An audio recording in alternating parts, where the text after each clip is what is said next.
ফিলোসফিতে একটা গুরুত্বপূর্ণ কথা হচ্ছে there can not be an infinite regress of causes. এত কঠিন কথা শুনে ভয় পাওয়ার কোনো কিছু নাই। আমি খুব সহজে ব্যাখ্যা করার চেষ্টা করব যাতে আপনি বুঝতে পারেন। আর এই কনসেপ্টটা যদি আপনি ভালোভাবে বুঝতে পারেন তাহলে ঈশ্বর, আল্লাহ বা গড সম্পর্কে আপনার ধারণা আপনার আশপাশের মানুষের ধারণা থেকে আরেকটু শক্তিশালী হবে। তবে প্রথমেই আমাদেরকে একটু ফাউন্ডেশনটা শক্তিশালী করে নিতে হবে, যাতে করে ভিডিওটার একদম শেষে যখন আমি ইনফিনাইট রিগ্রেস কনসেপ্টটা ব্যাখ্যা করব সেটা যেন আপনি খুব সহজে বুঝতে পারেন। আজকের পৃথিবীতে আমরা সবাই এইটা বিশ্বাস করি যে আমাদের চারপাশের সবকিছু প্রতিনিয়ত পরিবর্তন হচ্ছে, এবং আমাদের কাছে খুবই জনপ্রিয় একটা কথা হচ্ছে অনলি চেঞ্জ ইজ কনস্ট্যান্ট। কিন্তু আপনাকে যদি জিজ্ঞেস করা হয় চেঞ্জ বা পরিবর্তন মানে আসলে কি, সেটা কি আপনি বলতে পারবেন? আজ থেকে প্রায় 2400 বছর আগে, অর্থাৎ হজরত ঈসা আলাইহিওয়াসাল্লামের জন্মের 400 বছর আগে এবং হজরত মোহাম্মদ সাল্লাল্লাহু আলাইহিওয়াসাল্লামের জন্মের প্রায় 900 বছর আগে বিখ্যাত ফিলসফার অ্যারিস্টটল তার নিজের ভাষায় চেঞ্জ বা পরিবর্তনের সংজ্ঞা দিয়ে গিয়েছিলেন। অ্যারিস্টটলের দেওয়া চেঞ্জের সংজ্ঞা এবং সেটার ডিপার ফিলোসফিক্যাল মিনিংটা যদি আমরা আজকে বুঝতে পারি, তাহলে হয়তো আমরা সেই প্রশ্নটারও উত্তর পেয়ে যাব যে সবকিছু যদি গড সৃষ্টি করে থাকে তাহলে গডকে কে সৃষ্টি করেছে। তবে শুরুতেই এটা বলে রাখা ভালো যে আজকের এই প্রশ্নটার উত্তর আমরা ধর্মীয় দৃষ্টিকোণ থেকে না খুঁজে একটু ফিলোসফিক্যাল বা দার্শনিক দৃষ্টিকোণ থেকে দেখার চেষ্টা করব। আর সেটার জন্য আমাদেরকে জিনিয়াস ফিলসফার এবং ব্রিলিয়ান্ট সায়েন্টিস্ট অ্যারিস্টটলের ফিলোসফি বুঝতে হবে, যিনি পশ্চিমা বিশ্বে ফাদার অফ লজিক নামেও পরিচিত। অ্যারিস্টটলের মতে আমাদের চারপাশের সবকিছুর মধ্যে প্রতিনিয়ত 4 ধরনের পরিবর্তন দেখা যায়। প্রথম ধরনের পরিবর্তন হচ্ছে চেঞ্জ অফ সাবস্টেন্স। এই ধরনের পরিবর্তনের মানে হচ্ছে যখন কোনো কিছু সৃষ্টি হয় বা কোনো কিছু যখন ধ্বংস হয়, অর্থাৎ আপনার বা আমার যখন জন্ম হয় এবং যখন মৃত্যু হয়, সেটা হচ্ছে চেঞ্জ অফ সাবস্টেন্স। একইভাবে কোনো একটা মূর্তি যখন বানানো হয় আবার সেটাকে যখন ভেঙে ধুলায় মিশিয়ে দেওয়া হয়, এই ধরনের চেঞ্জগুলোকে বলা হয় চেঞ্জ অফ সাবস্টেন্স, অর্থাৎ জেনারেশন অ্যান্ড ডিস্ট্রাকশন। দ্বিতীয় ধরনের চেঞ্জ হচ্ছে চেঞ্জ অফ কোয়ালিটি, অর্থাৎ কোনো একটা বস্তুর যখন গুণগত পরিবর্তন হয়। যেমন আপনি যদি একটা সাদা জিনিসকে কালো বানিয়ে ফেলেন, অথবা একটা নরম জিনিস যদি শক্ত হয়, অথবা একটা মূর্খ মানুষ যদি শিক্ষিত হয়, এগুলো হচ্ছে গুণগত পরিবর্তন, অর্থাৎ চেঞ্জ অফ কোয়ালিটি। তৃতীয় ধরনের চেঞ্জ হচ্ছে চেঞ্জ অফ কোয়ান্টিটি, অথবা কোনো কিছুর পরিমাণগত পরিবর্তন, অর্থাৎ কোনো একটা জিনিস যখন পরিমাণে বেড়ে যায় বা কমে যায়। যেমন আপনি একসময় ছোট ছিলেন, তারপরে আপনি আস্তে আস্তে লম্বা হয়েছেন, অথবা কোনো একটা জিনিস আগে পরিমাণে বেশি ছিল, এখন সেটা পরিমাণে কমে গিয়েছে। যে কোনো প্রকার পরিমাণগত পরিবর্তন হচ্ছে চেঞ্জ অফ কোয়ান্টিটি। সবশেষ ধরনের পরিবর্তন হচ্ছে চেঞ্জ অফ লোকেশন, অর্থাৎ কোনো একটা জিনিস যখন তার স্থান পরিবর্তন করে। অর্থাৎ আমি যদি এখন এক জায়গা থেকে আরেক জায়গায় যাই, তাহলে সেটা হচ্ছে চেঞ্জ অফ লোকেশন। আর এই 4 ধরনের পরিবর্তনের কথা মাথায় রেখে আপনি যদি আপনার চারপাশে একটু মনোযোগ দিয়ে তাকান, তাহলে দেখবেন আমাদের চারপাশে আসলে প্রতিনিয়ত ঘটে যাচ্ছে নানান পরিবর্তন। সেই কারণে ফিলোসফার হেরাক্লাইটাস বলেছিলেন, you can not step into the same river twice. অর্থাৎ একজন মানুষ এক নদীতে 2 বার পা দিতে পারে না, কারণ একজন মানুষ যখন দ্বিতীয়বারের মতো একটি নদীতে পা দিতে যাবে, সেই নদীটা আগে থেকে অনেকখানি বয়ে গিয়েছে এবং তার ভিতরে অন্যান্য আরও অনেক পরিবর্তন এসেছে। সুতরাং সেই নদীটা আর আগের নদীটা নেই। একই সাথে দ্বিতীয়বার যখন ওই মানুষটাই নদীতে নামতে যায়, এই অল্প সময়ের ভিতরে কিন্তু ওই মানুষটার শরীর এবং মনের ভিতরেও, অর্থাৎ তার সেল, তার থটস, তার ইমোশনও কিছুটা পরিবর্তন হয়েছে। সুতরাং সেও আর আগের মানুষটা নেই। তাই একটা মানুষ যখন দ্বিতীয়বারের মতো একটা নদীতে নামতে যায়, ততক্ষণে আসলে ওই নদী এবং ওই মানুষ দুইটাই পরিবর্তন হয়ে গিয়েছে। এজন্যই ফিলোসফার হেরাক্লাইটাস বলেছিলেন, you can not step into the same river twice. আমরা তো অ্যারিস্টটলের কাছ থেকে 4 ধরনের পরিবর্তন বা চেঞ্জের কথা শিখলাম, কিন্তু চেঞ্জের ডেফিনেশন আসলে কি? আমরা যদি অ্যারিস্টটলের চেঞ্জের ডেফিনেশনটা বুঝতে চাই, তাহলে আমাদেরকে খুব সিম্পল 2টা ওয়ার্ডের মিনিং বুঝতে হবে, যা আমরা আমাদের দৈনন্দিন জীবনে প্রতিনিয়ত ব্যবহার করি। আর সেই ওয়ার্ড 2টা হচ্ছে পোটেনশিয়াল আর অ্যাকচুয়াল। বাই দ্য ওয়ে, আজকের দুনিয়ায় আমরা যে পোটেনশিয়াল এবং অ্যাকচুয়াল এই শব্দ 2টা যে অর্থে ফিলসফি, সায়েন্স এবং আমাদের দৈনন্দিন জীবনে ব্যবহার করি, সেটা কিন্তু অ্যারিস্টটলের কাছ থেকেই পাওয়া। আমাদের সমাজে আসলে এই পোটেনশিয়াল ওয়ার্ডটাকে একটা পজিটিভ সেন্সে ইউজ করা হয়। আমরা অনেক সময় বলি এই ছেলেটার ভিতরে অনেক পোটেনশিয়াল ছিল, কিন্তু ছেলেটা আসলে নষ্ট হয়ে গিয়েছে। বাট পোটেনশিয়াল মানে তো সম্ভাবনা, অর্থাৎ আমরা যখন কোনো একটা ছেলে বা মেয়েকে দেখি, তার ভিতরে তো আসলে ভালো খারাপ সব ধরনের সম্ভাবনাই আছে। অর্থাৎ সে বড় হয়ে একজন মহান ডাক্তার হতে পারে, আবার একইভাবে সে বড় হয়ে একজন দুর্নীতিবাজ পলিটিশিয়ানও হতে পারে। অর্থাৎ একটা শিশুর মধ্যে একজন মহান ডাক্তার বা একটা দুর্নীতিবাজ পলিটিশিয়ান, এই 2টা জিনিস হবারই সম্ভাবনা আছে। আর এই সম্ভাবনা শুধুমাত্র এখানেই শেষ না, আসলে সে বড় হয়ে কি হবে বা কি করবে, এরকম ভালো খারাপ মিলিয়ে হাজার কোটি পোটেনশিয়াল আসলে তার ভিতরে আছে। সুতরাং কেউ একজন বড় হয়ে যখন ডাক্তার হয় তখন তার ভিতরে ছোটবেলায় যে ডাক্তার হওয়ার পোটেনশিয়ালটা ছিল সেই পোটেনশিয়ালটা এখন অ্যাকচুয়ালাইজ হয়। অর্থাৎ শিশু অবস্থায় সে ছিল একজন পোটেনশিয়াল ডক্টর, এখন সে একজন অ্যাকচুয়াল ডক্টর। তাই অ্যারিস্টটলের মতে চেঞ্জের ডেফিনেশন হচ্ছে অ্যাকচুয়ালাইজেশন অফ পোটেনশিয়াল।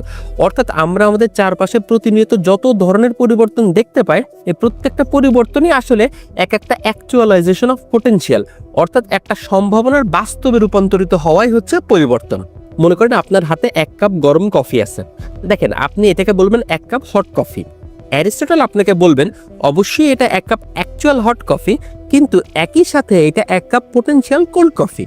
তার মানে হচ্ছে আপনি যদি কিছু সময় ধরে এই কফিটা না খান তাহলে একটা সম্ভাবনা আছে যে এই কফিটা ঠান্ডা হয়ে যাবে, অর্থাৎ এই কফিটা ঠান্ডা হয়ে যাওয়ার একটা পোটেনশিয়াল আছে।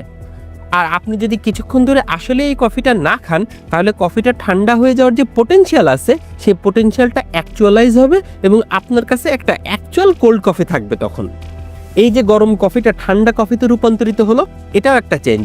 অ্যারিস্টটল বলবেন পোটেনশিয়াল কোল্ড কফিটা অ্যাকচুয়াল কোল্ড কফিতে রূপান্তরিত হলো। চেঞ্জ বা পরিবর্তন বোঝানোর জন্য অ্যারিস্টটল যে শব্দটা ব্যবহার করেছেন সেটা হচ্ছে মোশন বা মুভমেন্ট। আজকের দিনে আমরা যেমন মোশন বা মুভমেন্ট বলতে বুঝি শুধুমাত্র এক জায়গা থেকে আরেক জায়গায় যাওয়া, অর্থাৎ change of location, but Aristotle আসলে মোশন বা মুভমেন্ট দিয়ে বোঝাতে চেয়েছেন যে কোনো ধরনের চেঞ্জ। তাই এক লোকেশন থেকে আরেক লোকেশনে যাওয়া যেমন চেঞ্জ, শিশু থেকে বড় হয়ে ওঠাটাও একটা চেঞ্জ, মূর্খ থেকে জ্ঞানী হয়ে ওঠাটাও একটা চেঞ্জ, একই সাথে আপনার জন্ম নয় এবং মৃত্যুবরণ করাটাও একটা চেঞ্জ বা মুভমেন্ট।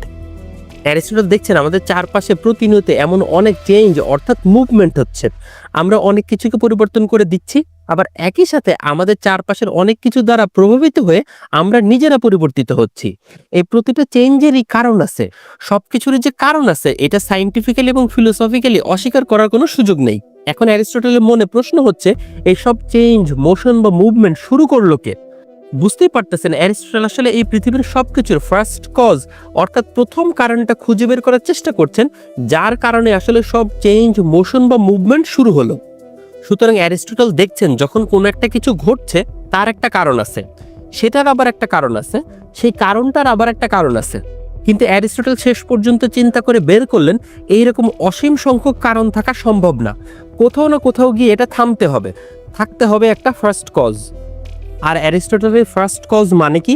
অ্যারিস্টটলের ফার্স্ট কজ হচ্ছে এই পৃথিবীর সব চেঞ্জের কারণ, যা এই পৃথিবীর সব কিছুর মোশন, মুভমেন্ট বা চেঞ্জের কারণ। কিন্তু সেটাই যেহেতু ফার্স্ট কজ, সুতরাং তার আগে আর কোনো কিছু নেই, তাকে কেউ মুভ বা চেঞ্জ করাচ্ছে না। অ্যারিস্টটল সেটার নাম দিয়েছেন দ্য আনমুভড মুভার অথবা the prime mover. The unmoved mover এই কথাটার মানে নিশ্চয়ই বুঝতে পারছেন। আনমুভড মানে হচ্ছে তাকে কেউ পরিবর্তন বা মুভ করছে না, এবং মুভার মানে হচ্ছে সে অন্য জিনিসগুলোর মুভমেন্টের সূচনা করছেন। এখন আপনি বলতে পারেন অ্যারিস্টটল বললেই তার হবে না, সবকিছুর একটা কারণ আছে, কিন্তু আনমুভড মুভার বা অ্যারিস্টটল যেটাকে বলেছেন দ্য ফার্স্ট কজ সেটার কোনো কারণ নাই, সেটা স্বয়ংসম্পূর্ণ। ফাদার অফ লজিকের কাছ থেকে তো এইরকম লজিক আশা করি নাই। তখন অ্যারিস্টটল আপনাকে বলবেন এটাই লজিক, কারণ there can not be an infinite regress of causes.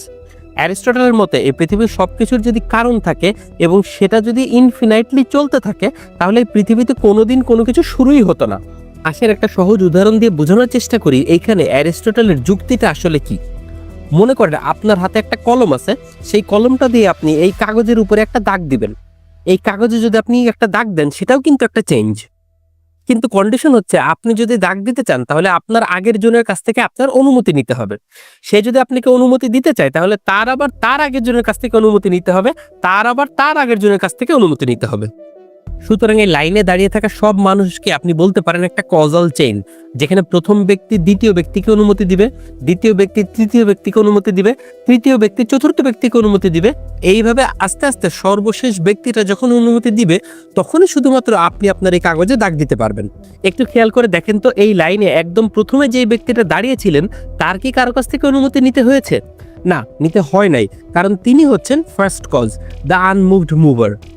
এখন আপনি যদি তর্ক করতে চান এই লাইনে সবার যদি অনুমতি লাগে তাহলে প্রথম জনেরও অনুমতি লাগবে, অর্থাৎ প্রথম জনও কারো না কারো কাছ থেকে অনুমতি নিয়েছে। এখন আপনার কথা যদি সত্যি হয় তাহলে কি হবে দেখেন, এই লাইনে যে প্রথম জন ছিল, এখন আপনার কথার মতে তারও অনুমতি লাগবে আরেকজনের কাছ থেকে। এখন সেটা যদি সত্যি হয় তাহলে তো তারও অনুমতি নিতে হবে আরেকজনের কাছ থেকে, এবং তারও অনুমতি নিতে হবে আরেকজনের কাছ থেকে। এই সিরিজ তো কোনোদিন শেষ হবে না, এই সিরিজ তখন ইনফিনাইটলি চলতে থাকবে। এই যে সিরিজটা ইনফিনাইটলি চলতে থাকবে, এটাকেই অ্যারিস্টটল বলছেন ইনফিনাইট রিগ্রেস। অর্থাৎ এই কজল চেইন ইনফিনাইটলি চলতে থাকবে, কোনো দিনই শেষ হবে না। এবং এই অনুমতি নেওয়া যেহেতু কোনো দিনই শেষ হবে না, সেহেতু আপনি আপনার এই হাতের কলমটা দিয়ে কোনো দিনই আপনার এই কাগজে দাগ দিতে পারবেন না। অর্থাৎ ইনফিনাইট রিগ্রেস যদি পসিবল হয় তাহলে এই পৃথিবীতে কোনো দিনই কোনো কিছু ঘটা সম্ভব না। সুতরাং অ্যারিস্টটল আপনাকে বলবেন এই কাগজে দাগ দেওয়ার একমাত্র উপায় হচ্ছে এই ইনফিনাইট রিগ্রেস ব্রেক করতে হবে। অর্থাৎ এই লাইনে এমন একজনকে থাকতে হবে যার কারো কাছ থেকে অনুমতি নেওয়া লাগবে না। He is the first cause, the unmoved mover, the uncaused cause. তাই অ্যারিস্টটল এই পৃথিবীর চারপাশে তাকিয়ে বলছেন there can not be an infinite regress of causes. অর্থাৎ ইনফিনাইট রিগ্রেস পসিবল না। কেন পসিবল না? কারণ আমরা দেখছি দুনিয়াতে অনেক ঘটনা ঘটছে। যদি ইনফিনাইট রিগ্রেস পসিবল হতো তাহলে তো এই দুনিয়াতে কোনো ঘটনাই ঘটতো না। সবচেয়ে বড় কথা, এই দুনিয়াতে কোনো কিছু শুরুই হতো না। একটু আগে যেটা ব্যাখ্যা করলাম। সুতরাং অ্যারিস্টটলের মতে এই দুনিয়াতে যেহেতু কোনো কিছু শুরু হয়েছে এবং প্রতিনিয়ত নানান ঘটনা ঘটছে, এটাই সবচেয়ে বড় প্রমাণ যে এমন একটা কোনো কিছু আছে যেটা কোনো কিছু দ্বারা প্রভাবিত না, বা কোনো কিছু দ্বারা প্রভাবিত হয়ে পরিবর্তিত হয় না, বরং সেটাই সব ধরনের পরিবর্তনের সূচনা করে। সেটাই হচ্ছে দ্য আনমুভড মুভার, যার কোনো কারণ লাগবে না, যার কোনো কারণ খোঁজার প্রয়োজন নেই, কারণ সেটার কোনো কারণ নাই। সে তার অস্তিত্বের জন্য কোনো কিছুর উপরে ডিপেন্ডেন্ট না। অ্যারিস্টটলের সে আনমুভড মুভার হচ্ছে পারফেক্ট, ইটারনাল, এবং এই দুনিয়ার কোনো কিছুর সাথে তার মিল নাই। এবং দ্য আনমুভড মুভার হচ্ছে ultimate cause of all the changes in this world. যেহেতু আনমুভড মুভার পারফেক্ট, সুতরাং তার চেঞ্জ হওয়ার কোনো প্রয়োজন নাই। অর্থাৎ আনমুভড মুভার হচ্ছে পিওর অ্যাকচুয়ালিটি। আজও আমরা আমাদের আশপাশে এমন অনেক প্রশ্ন শুনতে পাই, আল্লাহ যদি সবকিছু সৃষ্টি করে থাকেন তাহলে আল্লাহকে কে সৃষ্টি করেছে? আপনি চাইলে এখানে অ্যারিস্টটলের লজিক থেকে ইন্সপিরেশন নিতে পারেন। আপনি তাকে বলতে পারেন, ভাই আপনি একটা ইনফিনিট রিগ্রেসের দিকে আগাচ্ছেন। আল্লাহকে যদি কারো সৃষ্টি করতে হয় তাহলে তো তাকেও আবার কারো সৃষ্টি করতে হবে। এইটা একটা ইনফিনিট রিগ্রেসের শুরু হবে। এই ইনফিনিট রিগ্রেস যদি পসিবল হয় তাহলে তো কোনোদিন কোনো কিছু সৃষ্টিই হতো না। সুতরাং এটা একটা লজিক্যাল নেসেসিটি যে এমন একটা কোনো কিছু থাকতে হবে যেটাকে কোনোদিন কেউ সৃষ্টি করে নাই, অর্থাৎ যার কোনো শুরু বা শেষ নাই। আমার ভিডিওটা দেখার পরেও আপনি যদি এই কনসেপ্টটা সম্পর্কে আরও বিস্তারিত জানতে চান তাহলে আপনি এই 3টা বই পড়তে পারেন। প্রথম 2টা বই হচ্ছে অ্যারিস্টটলের লেখা। প্রথম বইটার নাম হচ্ছে ফিজিক্স, দ্বিতীয় বইটার নাম হচ্ছে মেটাফিজিক্স, এবং তৃতীয় বইটা হচ্ছে অক্সফোর্ড ইউনিভার্সিটি প্রেস থেকে প্রকাশিত একটা বই যেটার নাম হচ্ছে Aristotle a very short introduction. অ্যারিস্টটলের মৃত্যুর হাজার হাজার বছর পরেও অ্যারিস্টটলের এই আর্গুমেন্ট ফ্রম মোশন এবং দ্য আনমুভড মুভার অনেক রিলিজিয়াস স্কলার এবং ফিলোসফারদের প্রভাবিত করেছে। ইহুদি ধর্মের স্কলার মাইমোনিডিস, খ্রিস্টান ধর্মের স্কলার থমাস অ্যাকুইনাস এবং ইসলামিক ওয়ার্ল্ডের ফিলসফার আল ফারাবি এবং ইবনে সিনা অ্যারিস্টটলের ফিলোসফি দ্বারা প্রভাবিত হয়েছিলেন। তবে অ্যারিস্টটলের ফিলোসফির এমন কিছু বিষয় ছিল যেগুলো আল ফারাবি এবং ইবনে সিনা গ্রহণ করলেও হযরত ইমাম গাজ্জালি কোনোভাবেই মেনে নেননি। আমরা যখন ইসলামিক ফিলোসফি নিয়ে আলোচনা করব, বিশেষ করে আমরা যখন ইবনে সিনা এবং হযরত ইমাম গাজ্জালিকে নিয়ে আলোচনা করব, তখন আমরা অ্যারিস্টটলের ফিলোসফির ওই দিকগুলো তুলে ধরব। কিন্তু ইবনে সিনা এবং হযরত ইমাম গাজ্জালির ওই আলোচনাগুলো যেহেতু হাইলি ইন্টেলেকচুয়াল এবং লজিক্যাল আর্গুমেন্ট, তাই ওইগুলো আমাদেরকে পুরোপুরি বুঝতে হলে আমাদের ফর্মাল লজিক সম্পর্কে ভালো আইডিয়া থাকতে হবে।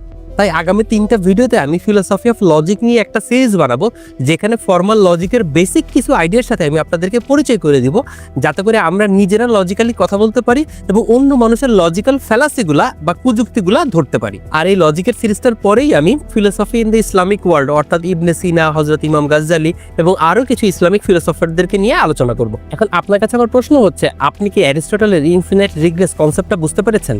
যদি বুঝতে পারেন তাহলে আপনি কি অ্যারিস্টটলের সাথে একমত যে infinite regress of causes possible না এবং একটা ফার্স্ট কজ থাকতেই হবে যা কোনো কিছু দ্বারা প্রভাবিত না? আমি আমার উত্তরটা কমেন্টে জানিয়ে দিব, আপনিও আপনার উত্তরটা কমেন্টে জানাবেন। আর আপনি যদি আমার চ্যানেলে নতুন হয়ে থাকেন তাহলে আপনি আমার চ্যানেলের আগের ভিডিওগুলো দেখে আসতে পারেন। আর আপনি যদি অ্যারিস্টটলকে নিয়ে আগ্রহী হন তাহলে অবশ্যই আপনি এই ভিডিওটা দেখে আসতে পারেন। দেখা হবে পরের ভিডিওতে, যেখানে আমরা লজিক নিয়ে আলোচনা করব। ভালো থাকবেন।